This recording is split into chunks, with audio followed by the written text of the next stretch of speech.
नमस्कार दोस्तों, बहुत बहुत स्वागत है आप सभी का एक बार फिर से। जी हां दोस्तों, पूरे दिन की कई महत्वपूर्ण और बड़ी खबरें निकलकर सामने आ रही है। जानेंगे सभी खबरों को विस्तार से। तो दोस्तों, खबरों में आगे बढ़ने से पहले वीडियो को एक प्यार भरा लाइक जरूर कर दें और ताजा खबरों को जानने के लिए चैनल को सब्सक्राइब भी जरूर कर लें।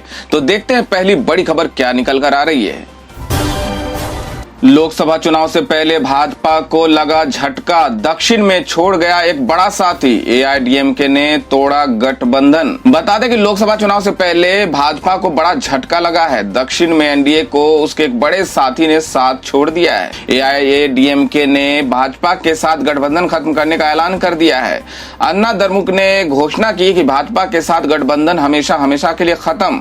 अन्ना द्रमुक के उप समन्वयक केपी मुनुसामी ने कहा कि बैठक में एआईएडीएमके के सर्वसम्मति से एक प्रस्ताव पारित किया। एआईएडीएमके आज से भाजपा और एनडीए गठबंधन से सारे रिश्ते तोड़ रही है। उन्होंने कहा कि भाजपा का राज्य नेतृत्व पिछले एक साल से लगातार हमारे पूर्व नेताओं, हमारे महासचिव, ईपीएस और सारे हमारे कार्यकर्ताओं के बारे में अनावश्यक टिप्पणी कर रहा है। वहीं एआईएडीएमके पार्टी द्वारा भाजपा और एनडीए से अलग होने के बाद पार्टी कार्यकर्ताओं ने चेन्नई में पटाखे फोड़े। समाजवादी पार्टी नेता का बड़ा दावा, कहा इंडिया गठबंधन की सरकार बनी तो सपा चीफ अखिलेश यादव बनेंगे प्रधानमंत्री। बता दें कि देश में अगले साल होने वाले लोकसभा चुनाव से पहले देश में इंडिया गठबंधन बनाने की कवायद चल रही है। इसकी कई बैठक भी हो चुकी है, लेकिन अंतिम अंजाम पर पहुंचने से पहले ही अब पीएम बनने के दावे भी होने लगे हैं। सपा नेता ने दावा किया है कि यदि इंडिया गठबंधन की सरकार बनी तो सपा चीफ अखिलेश यादव ही पीएम बनेंगे। बता दें कि दरअसल सपा के नेता काशीनाथ यादव ने ये बयान दिया है। उन्होंने कहा कि गठबंधन की सरकार बनी तो अखिलेश ही प्रधानमंत्री बनेंगे। वो एक कार्यक्रम में शामिल होने गाजीपुर आए थे। दरअसल सपा के नेता काशीनाथ यादव ने ये बयान दिया है। उन्होंने कहा कि गठबंधन की सरकार बनी तो अखिलेश ही प्रधानमंत्री बनेंगे। वो एक कार्यक्रम में शामिल होने गाजीपुर पहुंचे थे। दरअसल सपा के नव नियुक्त प्रदेश सचिव सम्मान समारोह में मुख्य अतिथि के तौर पर पूर्व में एमएलसी सम्मान समारोह में शामिल पहुंचे थे। देश में बीजेपी के खिलाफ बन रहे इंडिया गठबंधन को लेकर इससे पहले नीतीश कुमार का नाम पीएम पद को लेकर उछल चुका है। नीतीश के पार्टी के नेता भी बयान दे चुके हैं कि गठबंधन बना और इसकी सरकार बनी तो नीतीश ही पीएम बनेंगे। लेकिन अब अखिलेश यादव की पार्टी के नेता ने अलग दावा कर गठबंधन को लेकर तरह तरह की अटकलें लगानी शुरू हो गई है। मध्य प्रदेश चुनाव को लेकर बड़ी खबर निकल के आ रही है कि बीजेपी की 39 प्रत्याशियों वाली दूसरी लिस्ट जारी हो चुका है। 3 केंद्रीय मंत्रियों को भी टिकट। बता दें कि मध्य प्रदेश विधानसभा चुनाव की उल्टी गिनती शुरू हो गई है, जिसकी तैयारियां में सभी दल लगे हुए हैं। इसी बीच सोमवार शाम बीजेपी ने अपने प्रत्याशियों की दूसरी लिस्ट जारी की, जिसमें 39 नेताओं के नाम हैं। इस बार कई जगहों पर बड़ा उलटफेर भी देखने को मिला, क्योंकि पार्टी ने 7 सांसदों को भी टिकट दिया है। बीजेपी ने नई लिस्ट के मुताबिक पार्टी के दिग्गज नेता कैलाश विजयवर्गीय इंदौर विधानसभा 1 से चुनाव लड़ेंगे, जबकि दिमनी से केंद्रीय मंत्री नरेंद्र सिंह तोमर को उम्मीदवार बनाया गया है। वहीं नरसिंह से प्रहलाद पटेल मैदान में उतारे गए हैं। इसी तरह फग्गन सिंह कुलिस्ते निवास विधानसभा से चुनाव लड़ेंगे। इससे पहले बीजेपी ने अपनी पहली लिस्ट 17 अगस्त को जारी की थी। उसमें भी 39 ही उम्मीदवारों के नाम थे। ऐसे में देखा जाए तो पार्टी अब तक कुल 78 उम्मीदवारों की घोषणा कर चुकी है। मध्य प्रदेश विधानसभा में कुल 230 सीटें हैं, जिसमें बहुमत का आंकड़ा 116 है। पिछले चुनाव में कांग्रेस ने अच्छा प्रदर्शन किया और 114 सीटें जीती, जबकि बीजेपी 109 पर ही सिमट गई थी। वहीं बसपा ने 2 और अन्य दलों ने 5 सीटों पर जीत हासिल की थी। कांग्रेस ने अन्य और बसपा के समर्थन से सरकार का गठन किया, साथ ही कमलनाथ को मुख्यमंत्री बनाया। हालांकि सरकार 15 महीने में ही गिर गई थी। उस वक्त ज्योतिरादित्य सिंधिया की अगुवाई में कई विधायकों ने बगावत कर दी थी, जिसके बाद शिवराज सिंह चौहान फिर से सीएम बने थे। प्रशांत किशोर बोले, पीएम मोदी को जिसके लिए वोट दिया हो रहे हैं वो सभी काम। नीतीश पर दिया ये बड़ा बयान। बता दें कि चुनावी रणनीतिकार से नेता बने प्रशांत किशोर इन दिनों बिहार में जन सुराज यात्रा निकाल रहे हैं। बिहार के मुजफ्फरपुर में लोगों को संबोधित करते हुए उन्होंने कहा, पीएम मोदी को आपने जिन मुद्दों पर वोट दिया है वो कम थोड़ा या ज्यादा हो ही रहा है। साथ ही उन्होंने बिहार के सीएम नीतीश कुमार पर भी बयान दिया।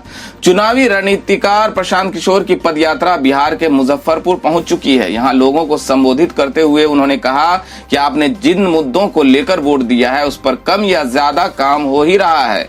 वो इस दौरान पीएम मोदी और बिहार के सीएम नीतीश कुमार के कामकाज पर भी खुलकर बोले। मुजफ्फरपुर में जन सुराज यात्रा के दौरान लोगों को संबोधित करते हुए प्रशांत किशोर ने नरेंद्र मोदी पर तंज कसते हुए कहा, हम बिहारियों ने अपने घर में 5 किलो अनाज के लिए ही पीएम मोदी को वोट दिया। भले ही राज्य में भ्रष्टाचार और चोरी के कारण इसमें कुछ कटौती हो रही है, लेकिन कम से कम 4 किलो अनाज तो आप ले ही रहे हैं। हम लोगों ने राम मंदिर बनाने के लिए वोट दिया है।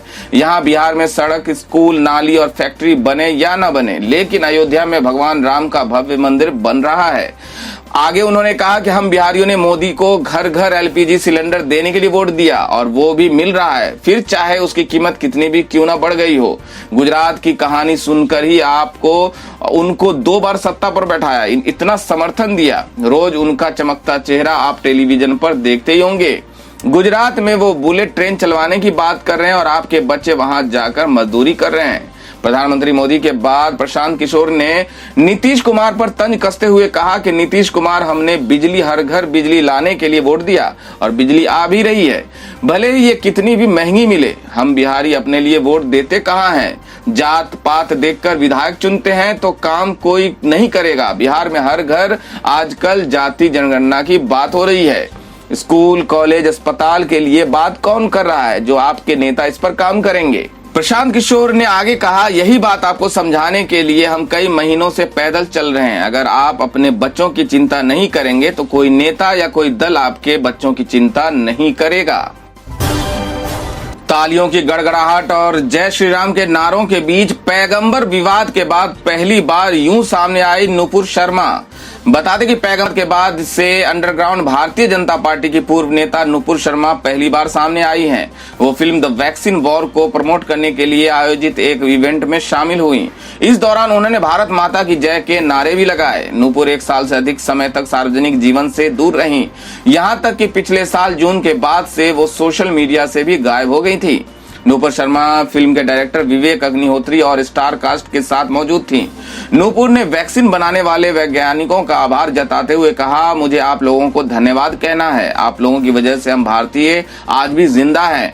आपको हृदय की गहराइयों से आभार। फिल्म के डायरेक्टर विवेक अग्निहोत्री मन से कहते हैं कि मैं बहुत खुश हूं कि हम महिला के बारे में बात कर रहे हैं, महिलाओं के साहस और भूमिका की। मैं एक साहसी महिला को बुलाना चाहता हूं जो दुर्भावपूर्ण मकसदों की वजह से अपने घर में कैद रहने के बाद पहली बार सामने आई हैं। दर्शकों के बीच पीछे की पंक्ति में बैठी नुपुर शर्मा के उठते ही तालियों की गड़गड़ाहट के बीच जय श्री राम के नारे लगाए जाते हैं।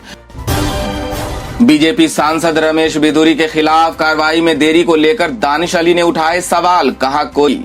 बता दें कि बहुजन समाजवादी पार्टी सांसद दानिश अली को लेकर आपत्तिजनक शब्दों का इस्तेमाल करने के मामले में बीजेपी सांसद रमेश बिधूरी लगातार विवादों में बने हैं। इसी कड़ी में सोमवार को सांसद दानिश अली ने रमेश बिधूरी के खिलाफ कार्रवाई में देरी को लेकर सवाल उठाए हैं।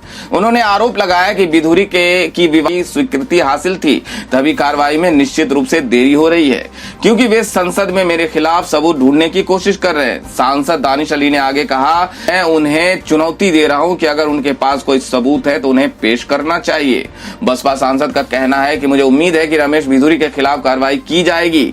जो लोग इस देश के संविधान में विश्वास रखते हैं वे चाहते हैं कि कार्रवाई की जाए। ये केवल अकेले दानिश अली के बारे में नहीं है। उन्होंने आगे आरोप लगाते हुए ये भी कहा कि अगर बीजेपी कार्रवाई करने में ईमानदार होते तो वो रमेश बिधूरी से क्यों मिलते, क्योंकि सब कुछ रिकॉर्ड में है। क्या वे कोई नई कहानी गढ़ने की साजिश रच रहे हैं? दरअसल बीती 21 सितंबर को लोकसभा में सदन की कार्रवाई हुई। इस बीच बीजेपी सांसद रमेश बिधूरी ने बसपा सांसद दानिश अली को लेकर आपत्तिजनक शब्दों का इस्तेमाल किया।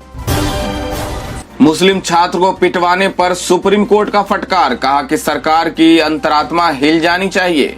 बता दें कि उत्तर प्रदेश के शामली के एक निजी स्कूल में मुस्लिम बच्चे की अन्य छात्रों से पिटवाई करवाने के मामले में सुप्रीम कोर्ट ने तीखी टिप्पणी की है। अदालत ने कहा कि यदि आरोप सही है तो फिर इस घटना से सरकार की अंतरात्मा हिल जानी चाहिए। इस मामले में आरोप है कि स्कूल की प्रिंसिपल तृप्ता त्यागी ने एक मुस्लिम बच्चे को दूसरे छात्रों से पिटवाया था और उसे लेकर सांप्रदायिक टिप्पणियां भी की थी। इस मामले में जमकर बवाल हुआ था, लेकिन अंत में बच्चे के परिजनों और प्रिंसिपल के बीच समझौते की बात सामने आई थी। सुप्रीम कोर्ट ने यह भी राय दी कि जांच की निगरानी के लिए एक सीनियर आईपीएस अधिकारी को तैनात किया जाना चाहिए। अदालत ने इस मसले को गंभीर और चिंताजनक बताते हुए कहा कि ये तो जीवन के अधिकार से जुड़ा मामला है। अदालत ने इस मामले की अगली सुनवाई 30 अक्टूबर को तय की। इसके साथ ही यूपी सरकार से इस बात को लेकर जवाब मांगा है कि अब तक उसने घटना में शामिल रहे बच्चों की काउंसलिंग के लिए क्या किया। सुप्रीम कोर्ट ने मुजफ्फरपुर पुलिस की ओर से दर्ज एफआईआर को लेकर भी सवाल उठाया और कहा कि बच्चे के पिता ने जो आरोप लगाए थे वे तो इसका हिस्सा ही नहीं है। बच्चे के पिता ने दावा किया था कि उनके बेटे को उसके मजहब के वजह से पीटा गया था। वहीं एफआईआर में ऐसी बात शामिल नहीं है। अदालत ने कहा कि जब हम गुणवत्तापूर्ण शिक्षा की बात करते हैं तो उसमें संवेदनशीलता भी आती है। इस मामले में उसका उल्लंघन किया गया। उत्तर प्रदेश सरकार ने इस मामले को लेकर कहा था कि यह घटना सांप्रदायिक नहीं थी, लेकिन इसे बढ़ा चढ़ाकर पेश किया गया।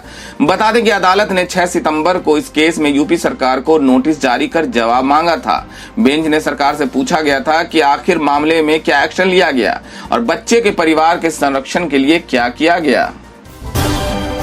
तो दोस्तों, ये थी अब तक की सभी बड़ी खबरों की अपडेट्स। टुडे ब्रेकिंग न्यूज और लेटेस्ट खबरों को देखने के लिए हमारे चैनल को सब्सक्राइब जरूर कर लें। वीडियो को लाइक और शेयर भी जरूर कर दें। वीडियो देखने के लिए बहुत बहुत धन्यवाद।